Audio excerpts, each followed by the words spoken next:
Hello guys, I'm sorry I haven't been posting in a while, but in this video I'm reacting to this guy. I turned my school laptop into a gaming laptop with $0. So let's get right into it. This is the slowest laptop ever. I bought it for $600 over a year ago, and not only was this the worst laptop I've ever bought, but it was also the worst financial decision I've ever made.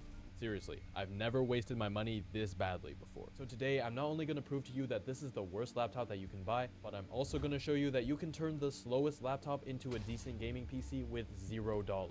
I bought this laptop for school only to discover that it doesn't even meet the minimum requirements for any of my classes. So turning this trash laptop into a gaming PC with $0 ended up being a super hard challenge.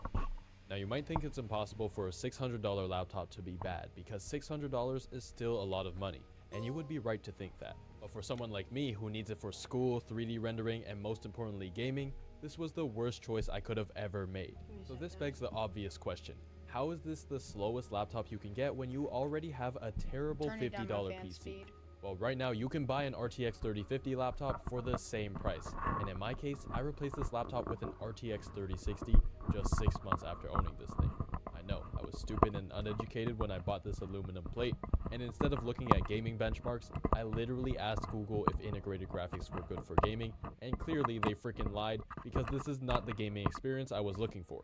Fortunately, this laptop is still faster than my Nvidia GT 710, so I still have some faith that this laptop will actually be able to run every game. I'm gonna regret saying that, I just know it. And just before we can start optimizing, we need to see how it performs in video games without any optimizations. However, this is not the first time I've optimized this computer, so I have to do a full factory reset to remove all my previous tweaks so that we can test games as if this was a completely fresh computer. And hopefully I don't lose anything I might need in the future.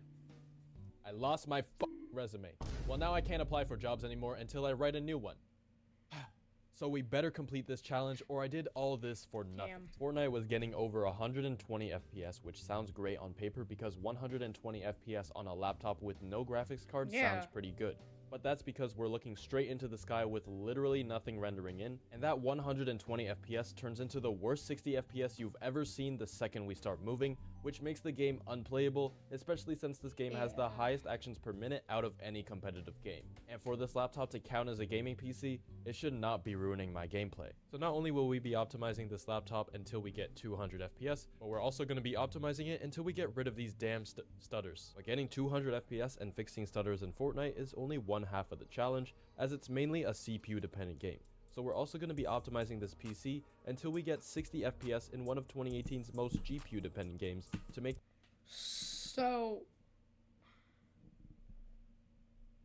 this laptop perform like an actual balanced gaming PC. I'm excited. I set my graphics setting to the lowest preset and turned down even more settings and enabled performance upscaling, which means that the images are being rendered in 360p. Then I upscaled to 720p using AI, and even with the lowest settings and cheating with AI, this potato still gets us an atrocious result of 39 FPS. Dude, the hill doesn't even render in because these integrated graphics suck. So hopefully we can optimize this laptop to get at least 60 FPS with these settings. And I know you won't believe me, but gaining 20 FPS ended up being a way harder challenge than doubling our FPS in Fortnite. But wait a second, why would I optimize this laptop when I have the RTX 3060? Isn't this challenge basically pointless? Well, there are actually two good reasons. Firstly, this laptop has an i5-1135G7, which is actually a great CPU that boosts up to 4.2 GHz. So I was pretty sure that this challenge would go a bit smoother than the $50 PC. Yeah, that thing struggled to close games, so imagine how difficult it was to run games. So I really just wanted a sturdy laptop to bring with me in case I ever feel like gaming. But there's one huge problem with this laptop. It doesn't have a GPU. And for gaming, that is a huge deal breaker. With only integrated graphics, this laptop doesn't even hurt. Like everything. Meet the minimum requirements for the newest video game. FPS down, graphics down, processing power down. So to turn it into a proper gaming PC, we have to do more than just some simple optimizations, because gaming PCs in 2024 can do seriously amazing things. The first step to turning this laptop into a gaming PC was to connect it to a monitor. It doesn't boost our FPS at all in this case because we're using integrated graphics, but now that we're connected to a much larger screen, it feels more like an actual gaming PC than a regular laptop, and now we can see up to 1440p 240Hz. But unfortunately with this laptop, we are limited to 1440p 60Hz or 1080p 120Hz. And because we're playing on 720p anyways, we're just gonna stick to 1080p 120Hz to take advantage of the FPS we're getting. To actually boost my FPS, I started by using CTT to debloat my computer. I picked all the recommended settings. If anyone knows what this is, please tell me in the comments or something. And I was done with that app in about 5 minutes. After debloating, the obvious next step is to apply optimization. So I then downloaded Vitrol and signed in as a guest because using my premium account would be cheating, obviously, so I took advantage of all the free features, and that also took me about 5 minutes to do. And just before I went back to check how much FPS we gained by doing these optimizations, I followed all of this up using a small selection of tweaks from Corvitek's full optimization guide. Because in the last video, I used my own optimization guide, and I felt like switching things up this time. And here are the results we got so far. We went from a stuttery 140 FPS to peaking at 233 FPS. And not only that, but the game was actually somewhat playable while building. Reaching our goal in Fortnite was an absolute breeze, but Shadow of the Tomb Raider was like running into a brick wall. Not only did we not get the results we wanted, but Shadow... I think this is going to end out really well. I think in Fortnite he's going to I think it's going to start going smooth. Like really smooth. Sorry. Of the Tomb Raider stayed exactly the same at 39 FPS. These were not the results I wanted, so I decided to try some risky tactics to boost my FPS. A CPU overclock. Now most modern CPUs are already factory overclocked to the highest safe speeds, but I think we can... No, you stupid dumbass. It's not possible because this CPU is locked. Damn, you don't gotta be so rude. But what I did learn from my research is that you can also undervolt your laptop for more FPS over a longer period of time, and honestly, with this laptop only having one fan and one exhaust, I think we might be able to squeeze a bit more performance using a CPU undervolt. And then I find out that you can't undervolt this specific generation of CPUs. Dude, this laptop is actually unsavable. Until I randomly came across this video. Apparently you can raise the TDP on this thing from 15 to 20 watts, and that sounds like exactly what I need.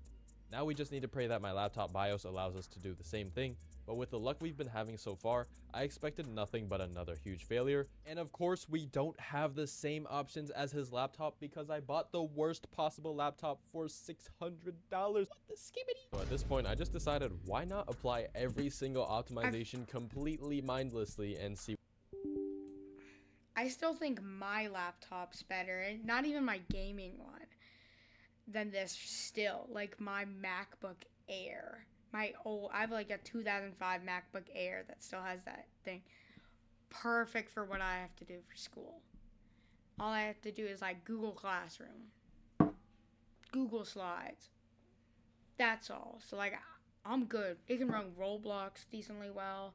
All the things I want, but it's like I feel like it's still gonna run better than half this. Like Fortnite.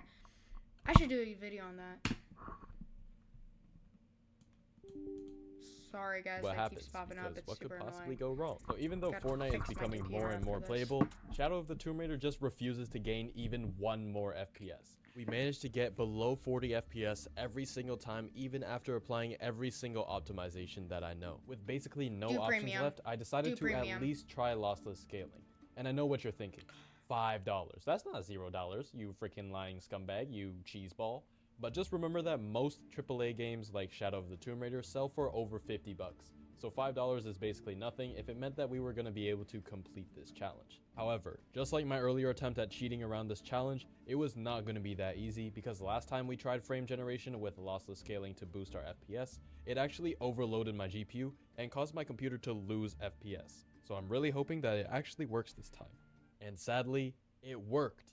I limited my FPS to 20 and triple frame generated our way up to 60 FPS in 720p, so this got me thinking, if 720p is this easy, why not try 1080p?